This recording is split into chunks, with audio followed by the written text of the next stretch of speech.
ሰላም እግዚአብሔር ከእናንተ ጋር ይሁን። እንደምሰነበታችሁ ክቡራትና ክቡራን ተመልካቾች፣ ይህ ሳምንታዊ ምክረ ካህን ነው። ዛሬው መርሃ ግብራችን የአገልግሎት ህይወትን እናነሳለን።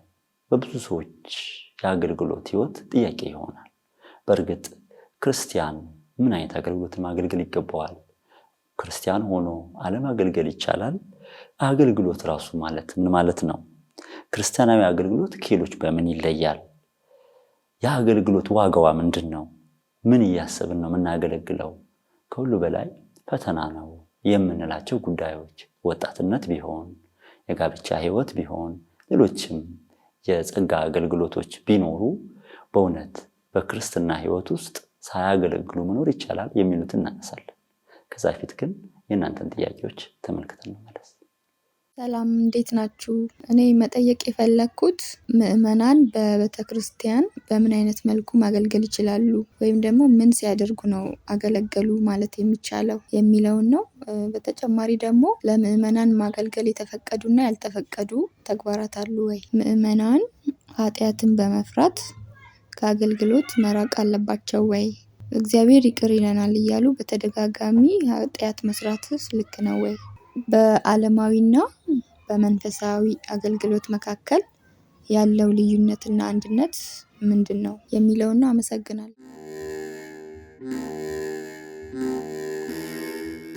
ተመልሰናል ተመልካቾች። በእናንተ ጥያቄ መሰረት መምህር ተገቢ ምላሽ ይሰጣሉ። ከሳቸው ጋር መልካም ጊዜ ይሁንላችሁ። እሺ፣ ስሜ መምህር ፋሲል አስማማው እባላለሁ። በኢትዮጵያ ኦርቶዶክስ ተዋሕዶ ቤተክርስቲያን በቅድስት ሥላሴ ዩኒቨርሲቲ የኦርቶዶክሳዊ መንፈሳዊነት መምህር። እንግዲህ አገልግሎት ማለት በኦርቶዶክስ ተዋሕዶ ሰፊ የሆነ ነገረ መለኮታዊ ትርጉምና ጽንሰ ሐሳብ የያዘ ነው። የመጀመሪያው አገልግሎት ማለት መለኮታዊ ጥሪ ነው።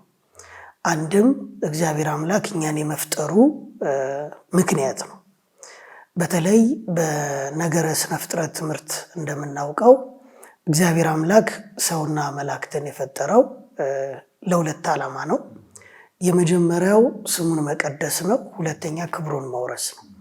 ይሄ ትልቅ መንፈሳዊና ነገረ መለኮታዊ አገልግሎት እንለዋለን። እንግዲህ ግዕዛን ፍጥረታት የምንላቸው ቅዱሳን መላእክትና የሰው ልጆች የተፈጠሩበት መሰረታዊ ዓላማ ከመለኮት ጋር የሚያገናኛቸው ትስስር ነው። ይህ ትስስር በነገረ መለኮት ሁለት አይነት ትርጉም አለው። የመጀመሪያው ትርጉም ከላይ ወደ ታች ከእግዚአብሔር ወደ ሰው የሚደረግ አገልግሎት ነው። ሁለተኛው ደግሞ ከሰው ወደ እግዚአብሔር የሚሆን አገልግሎት ነው። ለዚህ ቅዱስ ዮሐንስ አፈወርቅ እንደሚገልጸው በተለይ የቅዱሳን መላእክቱ አገልግሎት እብስቶሙ አኮቴቶሙ አኮቴቶሙ ወብስቶሙ፣ ምስጋናቸው ምግባቸው ደግሞ ምስጋና ሆኖላቸው የሚያገለግሉት አገልግሎት ሙሉ በሙሉ አገልግሎት ይሰኛል። ይሄ ማለት በባሕረ ሐሳብ ሊቃውንትም እንደሚተረጉሙት እግዚአብሔር አምላክ ባህሪው ራሱን እያመሰገነው ሲሰልሰው ሲቀድሰው ይኖር ነበር። ነገር ግን ክብሩ በራሱ እንደቀረ አውቆ እንዲመሰገን ወዶ ፈቅዶ መላእክቱን ፈጠረ እና ፈጥሮም ተሰወራቸው ይለናል። ይህ እንግዲህ እግዚአብሔር መለኮት ስለሆነ ብቻው የቀረውን ክብሩን ከፍጥረታት ለማጋራት ሲል ቅዱሳን መላእክትን አስገኝቷል። መላእክቱም በተፈጠሩበት የተፈጥሮ ዓላማቸው እግዚአብሔርን በማገልገል መለኮቱን የሚያወድሱ፣ የሚቀድሱ፣ የሚያመሰግኑ ሆነዋል ማለት ነው። ለዚህም በ14ቱ ቅዳሴ አንድ የሆነው ቅዱስ አትናቴዎስም እንደሚነግረን በየነገዳቸው በየወገናቸው እያመሰገኑት፣ እየሰለሱት፣ እየቀደሱት የሚያመሰግኑት አገልግሎት የመለኮታዊ ጥሪ ምሳሌ ነው። በተመሳሳይ መላእክቱን አገልግሎት በዚህ ልክ ካነሳን የሰው ልጆችም የተፈጠሩበት መሰረታዊው ዓላማ ከመለኮታዊው ህብረት ተካፋይ ለመሆን ነው። ይሄ በነገረ መለኮት ሰፊ ትርጉም የሚሰጠው ነው። ይህም ማለት ለመለኮቱ ተካፋይ የሆኑ ለመንግስቱ ርስት የተመረጡ ክብሩን እንዲወርሱ የተጠሩ የሰው ልጆችም ይህን አገልግሎት እንዲሰሩ ነው። ለምሳሌ የመጀመሪያው የምናነሳው አባታችን አዳም ነው። አዳም ለመጀመሪያ ጊዜ ሲጠራ የተጠራበትና የተፈጠረበት ዓላማ ለህይወት ነው። ስለዚህ ህይወትን እንዲያገኝ የተፈጠረ የሰው ልጅ ሞትን እንዳያገኝ ራሱ የፈጠረው እግዚአብሔር በአርአያው በአምሳያው እስከ መፍጠር አሳይቶታል። ሞትንም እንዳያይ በህይወቱም ላይ ህይወትን ሰጥቶት በስትንፋሱም ሕያው ፍጥረት እንዲሆን አድርጎታል ማለት ነው። ስለዚህ አገልግሎት ምንድን ነው ስንል የመለኮታዊ ጥሪ ወይም መለኮታዊ መመረጥ የሚለውን ትርጉም እንሰጣለን። በነገረ መለኮቱ ኢትስ ቮኬሽን ነው የምንለው ወይም ደግሞ መለኮታዊ ምርጫ ለማገልገል መታደል ነው። የእግዚአብሔር ፍጥረት ሆኖ መታጨት እንደሆነ እንረዳለን ማለት ነው።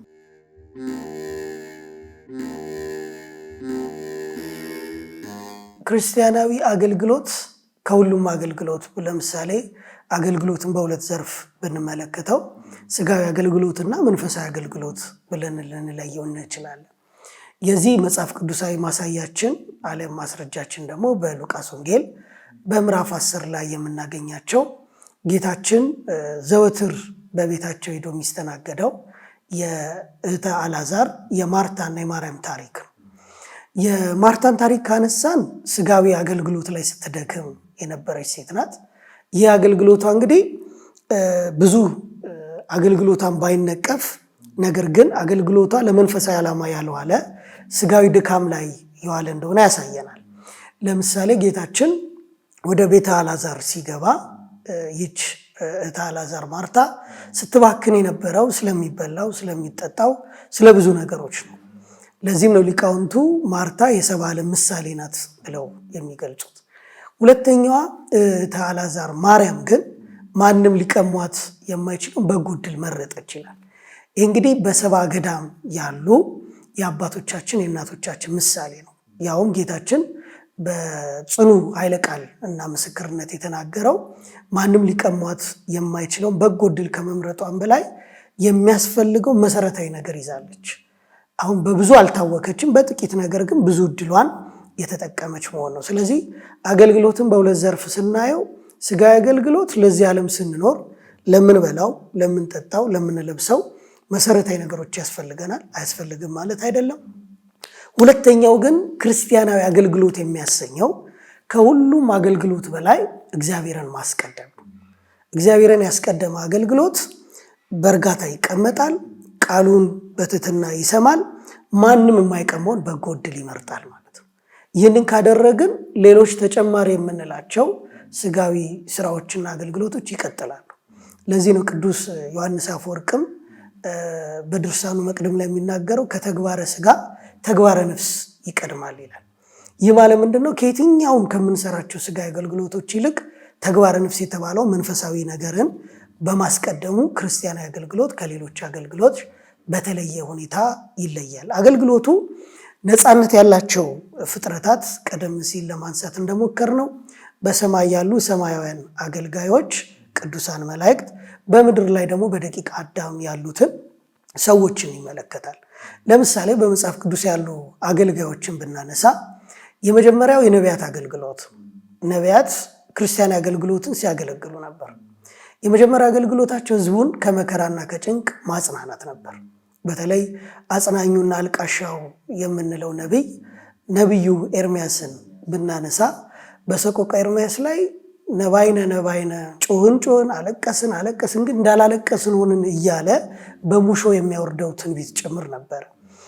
እንደነ ነቢዩ ኢሳያስ ያሉት ደግሞ ኑ እንዋቀስ ይላል የሰራዊት ጌታ እግዚአብሔር፣ ኃጢአታችሁ እንደ ደም ብትቀላ እንደ ባዘቶ ትጠራለች፣ እንደ አመዳይም ብትነጻ እንደ ደም ብትቀላ እንዲህ ትጸዳለች የሚል ነገር እናያለን። ይሄ ምንድን ነው ብለን ስንነሳ የነቢያቱ አገልግሎት ከእግዚአብሔርና ከሰው መካከል የራቀውን ምሕረትና ቸርነት የማስታረቅ አገልግሎት፣ ትንቢት የመናገር አገልግሎትን ሲሰጡ እንደነበር እናያለን። ስለዚህ ትልቁ አገልግሎታቸው ለ5500 ዘመን የነበረውን የልዩነት ግድግዳ እግዚአብሔር ምስጢር እየገለጠላቸው በነብይነታቸው የወደፊቱን እያዩ ያለፉትን ደግሞ እየተናገሩ የገለጹት አገልግሎት ነው። ሁለተኛው ክርስቲያናዊ አገልግሎት ደግሞ በሐዋርያት አገልግሎት ደግሞ እናያለን። በተለይ አዲስ ኪዳኑ አገልግሎት ሙሉ በሙሉ የሐዋርያትን አገልግሎት ይሸፍናል። ይሄ አገልግሎት ደግሞ የትንሣኤው ምስክር በመሆን እስከ ምድር ዳርቻ የደረሰ ትልቅ አገልግሎት ነው። ስለዚህ ክርስቲያናዊ አገልግሎቱ በቃል ትንቢት ከመናገር በቃል ከመስበክ ባለፈ እስከ ሕይወት መስዋዕትነት የሚደርስ ትልቅ መንፈሳዊ ቁርጠኝነት የሚጠይቅ አገልግሎት ነው ማለት ነው።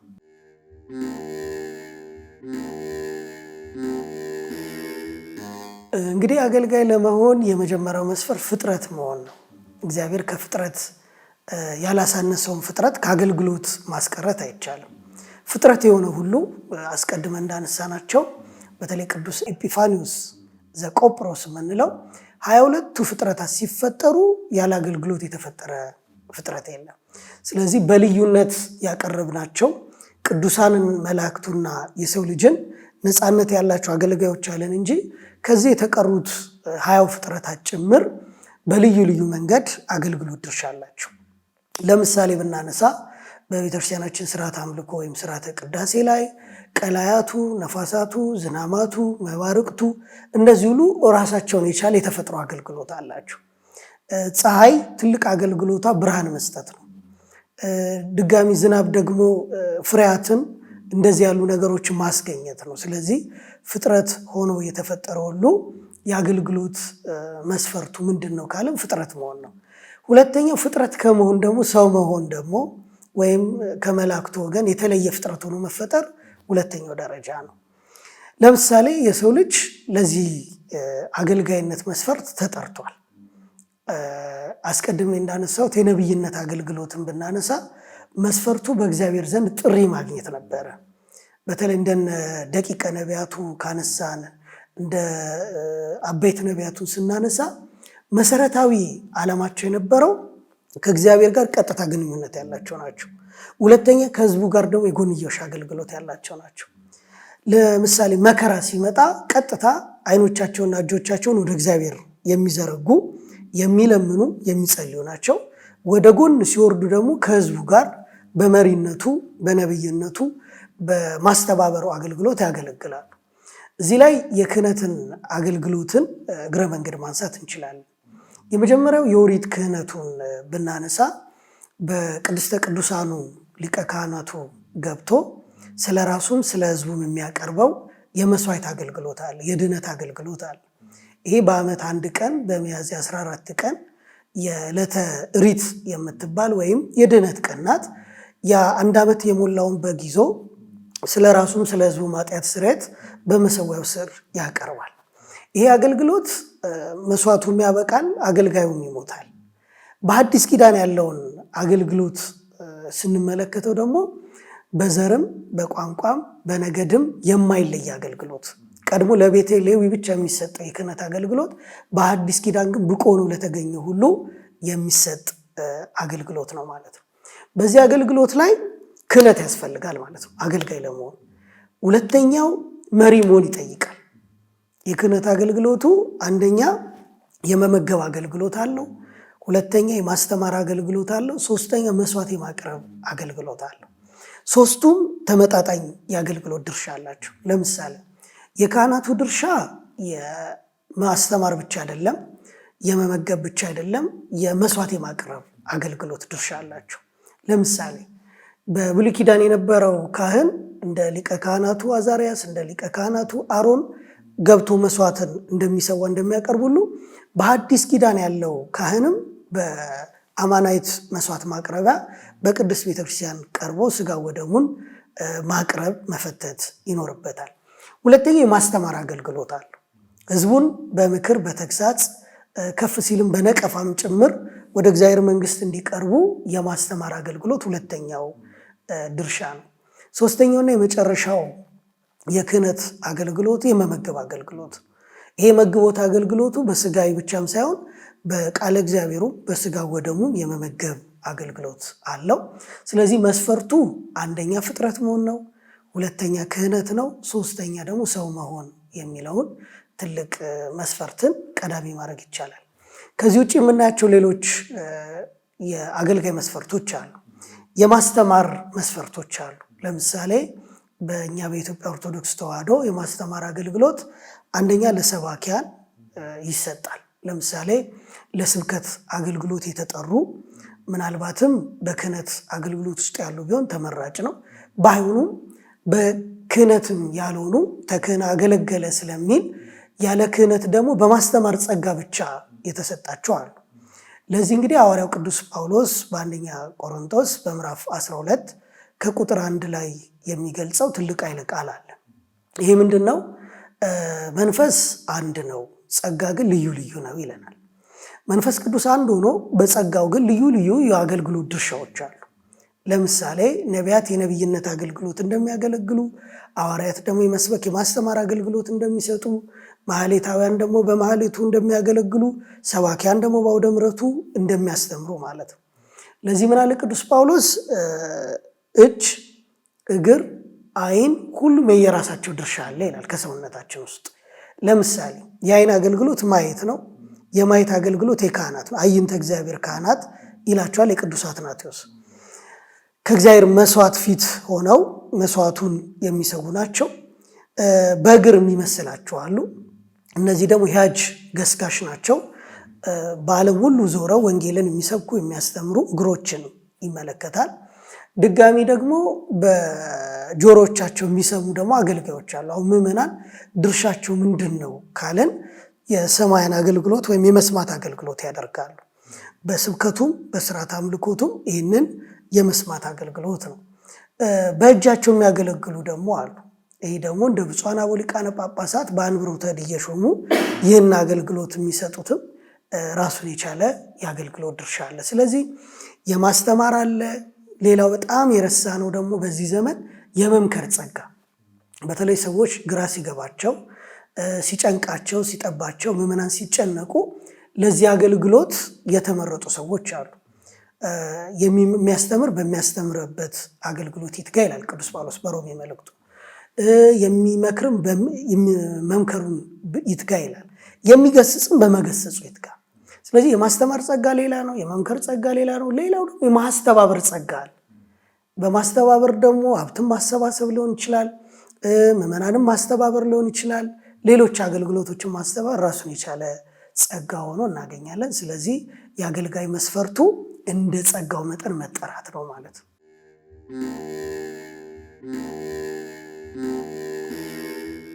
የመለኮት ድርሻ አለ፣ የካህናት ድርሻ አለ፣ የምዕመናን ድርሻ አለ። ይህንን ታሪክ የሚመልሰን በዚህ በዮሐንስ ወንጌል በምዕራፍ 11 ላይ ከቁጥር 15 ጀምሮ የምናገኘው ጌታችን ዳግመኛ የሚወደው አልዓዛር ታሞ ከሞተ በኋላ በአራተኛው ቀን በዛ ለቅሶ ቤት ተገኘ ይላል እና አልዓዛርም እንደሞተ ባየ ጊዜ እንባን አውጥቶ አፈሰሰለት ይላል እና አልቅሶለት የጠየቀው ጥያቄ ነበረ። ያ በቤቱ ይስተናገድላቸው የነበረ የማርያምና የማርታን ጠየቃቸው። ምንድነው ብሎ የጠየቃቸው? አልዓዛርን ወዴት አኖራችሁት ብሎ ጠይቋል።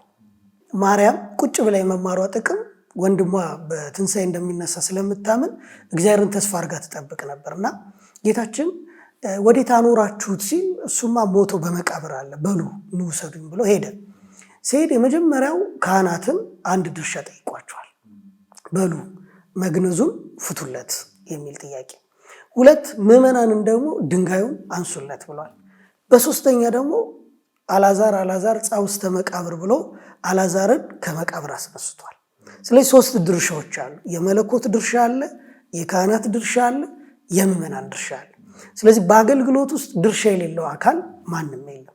ምናልባት የአንበሳውን ድርሻ ማን ይወስዳል ብንል፣ የውስጥ አገልግሎቱን ድርሻ ማን ይወስዳል ብንል፣ ካህናቱ ለዚች ቤተክርስቲያን የአንበሳውን ድርሻ ወስደው የእግዚአብሔርን አማናዊ መስዋዕትን በመሰዋት የውስጥ አገልግሎት ያገለግላሉ።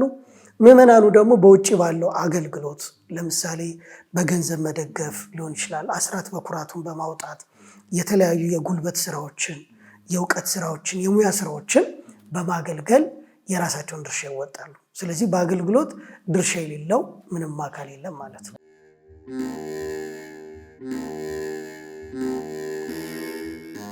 የአንድ አገልጋይ አገልግሎት ድርሻ የሚጀምረው በ40 ቀኑና በ80 ቀኑ ሀብተ ወልድና ስመ ክርስትና ሕይወተ ልቡና ሲሰጠው በዛች ቅጽበት ውስጥ ሙሉ ሕይወቱ ከመንፈስ ቅዱስ ጋር ይገናኛል። ይህ አገልግሎት ወንዶች በ40 ቀናቸው፣ ሴቶች በ80 ቀናቸው ከመንፈስ ቅዱስ ተጠምቀው አዲሱን ክርስቶስ ልብስ ሲለብሱ መንፈሳዊ ስም ይሰጣቸዋል። ይህ መንፈሳዊ ስም በክርስቶስ ክርስቲያን የሚል ስም ይሰጣቸዋል። በመንፈስ ቅዱስ መንፈሳዊ ይሰኛሉ። ስለዚህ የእያንዳንዱ አገልጋይ የ40 እና የ80 ቀን አገልግሎት ላይ አገልግሎት ይጀምራል ማለት ነው። በጥምቀት የጀመረው ጸጋ እያደገ መጨረሻው እግዚአብሔርን እስከ መምሰል የሚደርስ ቴዎሲስ ብለን የምንጠራው በነገረ መለኮቱ እግዚአብሔርን እስከ መምሰል ይደርሳል። ይህን የአገልግሎት ድርሻ በሰባቱ ምስጢራት ውስጥ እናገኘዋለን። ለምሳሌ አንድ ሕፃን አገልግሎቱ በጥምቀት ይጀምራል። ቀጥሎ አገልግሎቱ በሜሮን ደግሞ በ36 የሰውነት ሕዋሳት መንፈሳዊ ሂደትን እንዲያገኝ የመንፈስ ቅባቱን ይቀባል። ሁለተኛ ደግሞ የክርስቶስ በልቶ ጠጥቶ የክርስትናውን ማተብ እና ያበቃል። አገልግሎቱም አይቆም። እነዚህ ሶስቱ ዋናና ተብሎ የጀመረው አገልግሎት ቀጣይነት በአራቱ መንፈሳዊ ምስጢራት ይቀጥላል። ይሄ እንግዲህ በመንፈሳዊ ተጋድሎ በምስጢራት ተሳትፎ ቀጣይነት ይኖረዋል። ለምሳሌ ቀጣይ አገልግሎቱ ምስጢረ ንስሐ ነው። በምስጢረ ንስሐ አገልግሎት ውስጥ ካህኑ አባቱ ይሆናል። እሱ ደግሞ ልጅ ሆኖ በሚሰራቸው አውቆም ይሁን ሳያውቅ በሚሰራቸው የስህተትና የድፍረት ኃጢአቶች ውስጥ አገልግሎቱን ያከናውናል። ስለዚህ ከቤተክርስቲያን ህብረቱ ያልተቋረጠ የመንፈስ ቅዱስ ህብረትና የምስጢራት ተሳትፎ መንፈሳዊ ተጋድሎ ያደርጋል ማለት ነው። ይቀጥልና በዚህ ህይወት ውስጥ በመውደቅ በመነሳት የንስሐ አገልግሎት ውስጥ ሲቀጥል በማግባት ወይም በመመንኮስ ህይወት ሂደት ውስጥ ይቀጥላል። ካገባ በስጋ ወደ ደሙ ታትሞ በስርዓተ ተክሊል ፈጽሞ ከዛች ትንሿ ቤተክርስቲያን ልጅን ይወልዳል። ካልሆነ ደግሞ በድንግልና ህይወት ውስጥ ተለይቶ ሙሉ በሙሉ ከእግዚአብሔር ጋር በመኖር አገልግሎት ውስጥ ይቀጥላል። ራሱን የቻለ የድንግልና አገልግሎት ውስጥ ይገባል ወይ የጋብቻ አገልግሎት ይገባል። ይህ እንግዲህ የቤተክርስቲያን ትልቁ የህይወት መንገዷ ወይም የህይወት አቅጣጫው አገልግሎት ነው ማለት ነው። ወይ በቅድስና በምንኩስና በድንግልና ይቀጥላል፣ አሊያ ደግሞ በጋብቻ ከአጋሩ ጋር ህይወትን መስርቶ ልጅን አስቀጥሎ ይኖራል ማለት ነው። አሁንም አገልግሎቱ አያበቃም። ምናልባት በክህነት አገልግሎት ደግሞ ራሱን ብቁ አድርጎ በመንፈሳዊ ትምህርት በመንፈሳዊ ማዕረግ ለመብቃት ደግሞ ካሰበ ይህን አገልግሎቱም በክህነት ያጸነዋል ማለት ነው። ይህ አገልግሎቱም አሁንም አያበቃም። በዚህ የክህነት አገልግሎት የመጨረሻው ደግሞ በስጋውም ሊሆን ይችላል በመንፈሱ ቢታመም ቢታወክ ደግሞ በምስጢረ ቀንዲል አገልግሎት ውስጥ ራሱ ይሳተፋል ማለት ነው። በስጋ ህመም ሲታመም ካህኑ መጥቶ ህይወቱ ላይ እንዲፈውሱት ይጸልያል። መንፈሳዊ መታወክ የመንፈስ መረበሽም ቢኖር በዚህ ተጠምቆ በቅባ ቅዱሱ ተቀብቶ ለቅድስና ይበቃል ማለት ነው።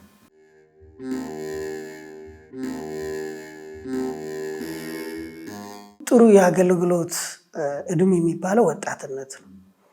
ጠቢቡ ሰለሞንም በወጣትነቱ የገጠመውን ፈተና አይቶ በመክብብ ምዕራፍ 12 ላይ በጉብዝና ወራት ፈጣሪን አስብ የሚል ትልቅ የአገልግሎት ሐሳብ ይገልጻል። ይሄ ማለት ወደኋላ መለስ ብለን ስናየው እነዚያ ያስጨንቃሉ የምትላቸው የሚጫጫኑ የሚከብዱ ዘመናት ሳይመጡ እነዚህን ፈተናዎች የምታልፈው እግዚአብሔርን በማሰብ ነው ይለናል። ስለዚህ አገልግሎት ማለት ወጣት ማለት ራሱ ከአንድ ፈተና ወደ አንድ ፈተና መውጣት ማለት ነው። ግልጽ ነው። ጉልበቱ አለ፣ አቅሙ አለ፣ ችሎታው አለ፣ ፍላጎቱ አለ፣ ብዙ ነገር አለ። በዛው ልክም ፈተናው አለ። ለምሳሌ ደግሞ እናንሳ። በኦሪት ዘፍጥረት በምዕራፍ 38 ከቁጥር 19 የምናገኘው የወጣቱ ጻድቅ ዮሴፍ ታሪክ ለዚህ መነሻ ነው። አሁን ዘመኑ በጣም ከባድ በሆነበት የረሃብ ዘመን በግብፅ ውስጥ ያለውን ክፉን የ7 ዓመት የረሃብ ዘመን የተወጣው ለንጉሱ አማካሪ የነበረው ዮሴፍ ነው። ለምሳሌ የዘመኑ ንጉስ ጴጢፋራ የንጉሱ አማካሪ አድርጎ ሲሾመው እንኳ ጥሩ የኢኮኖሚ አማካሪ እንደሆነ ተረድቶታል። አሁን ወጣቶች እውቀት አላቸው፣ ጉልበት አላቸው፣ ሙያ አላቸው፣ ችሎታ አላቸው። ስለዚህ ለራሳቸውም ለቤተክርስቲያንም ለቤተሰብም ጥሩ አገልግሎት ማገልገል የሚችሉበት ወርቃማው ዕድሜ ማለት የወጣትነት ዕድሜ ነው። ጉልበት አልደከመም፣ እውቀት አልነጠፈም፣ ሙያም አልጠፋም ማለት ነው። ስለዚህ እንደውም በውጭ ዓለምም በሀገራችንም ውስጥ ስናየው 60% የወጣት ኃይል ነው። የወጣት ኃይል ማለት ምንድን ነው? ቤተክርስቲያንን በብዙ አቅም ሊረዳ ሊያግዝ የሚችል በእውቀቱ በቴክኖሎጂ የታገዘ ዘመናዊ የዲጂታል እውቀት የሚኖረው፣ በጉልበቱ ደግሞ ልክ እንደ ጥምቀቱም ሊሆን ይችላል ታቦታት የሚሸከሙ ካህናትን ምንጣፍ እያነጠፈ ቄጤማ እየጎዘጎዘ የማገልገል አገልግሎት ሊሆን ይችላል። ምናልባት ደግሞ ከዚህም ከፍ ካለ ደግሞ ሌሎች በክህነት አገልግሎቱ ደግሞ በዲቁና ውስጥ ገብቶ በንጽህና ማገልገል ይችላል። ነገር ግን ይህን ሁሉ አቅም አለው ስንል በዛው ልክ ደግሞ የሚገዳደረው ፈተና የለም ማለታችን አይደለም። ዮሴፍም በዚህ ጽኑ አገልግሎት ውስጥ የፈተነው አንድ የዝሙት ፈተና ነበረ። የፈተናው አንዱ ማሳያ እንግዲህ የንጉሱ ሚስት የሆነችው የጴጢፋራ ሚስት በዝሙት አብረን ኑደቅ የሚል ፈተና። አሁን እንግዲህ በዘመናችን ላይ ያለን ወጣቶች ትልቁ ፈተናችን ምንድን ነው ካለ ዝሙት ነው። ለምሳሌ ሴት አይቶ መመኘት እንዲህ ያለ ፈተና የብዙ ኦርቶዶክሳውያን ወጣቶች ፈተና ነው። ስለዚህ እንደውም አቅሙን እንዳይጠቀም የሚያደርገው ቅዱስ ዮሐንስ አፈወርቅ እንደገለጸው እርሷም በመኝታው ላይ መታ በያዘችው ሰዓት እሱ ግን ልብሱን ጥሎላት ሸሸ ይላል። ስለዚህ የኋላውን ስሜቱን ፊት ባለው ራዩ አሸንፎ ሄዷል። ወጣትም ማለት የኋላ መከራዎቻችንና ፈተናዎቻችንን አልፈን ወደፊት የሚቀድመው ራያችንን አስቀድመን መሮጥና ወደፊት በትዕግስት መሮጥ የሚለውን ትልቅ የአገልግሎት ጽናት ያሳየናል ማለት ነው።